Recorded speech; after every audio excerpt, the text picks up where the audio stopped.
మిస్సి books bag ఇట్లా వేరే వాళ్ళకి ఇద్దా నేను. ఎందుకు? నువ్వు పోతావా స్కూల్కు?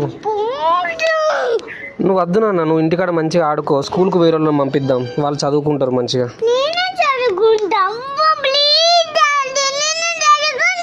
నీ బుక్స్ను ఇంకా నీ బ్యాగ్ అన్నీ కొత్త వాళ్ళకి ఇచ్చేస్తాము. నువ్వు మంచిగా ఇంటికాడ గేమ్స్ ఆడుకో, సాంగ్స్ విను, డాన్స్ అయ్యి, సరేనా? స్కూల్ ఎందుకు నాన్న నీకు? మంచిగా ఇంటికాడ ఆడుకుంటుండొచ్చు కదా నువ్వు. ఏం చేస్తావు నువ్వు? ఏం చేస్తావు చెప్పు. నువ్వు స్కూల్కి పోయి చదువుకుంటావా? ఏం చదువుకుంటావు? టీచర్ తిడుతుందా నిన్ను? ఎందుకు? ఎందుకంటే బుక్స్ పట్టుకురాబోతుంది. ఏంటి తీసుకుంటే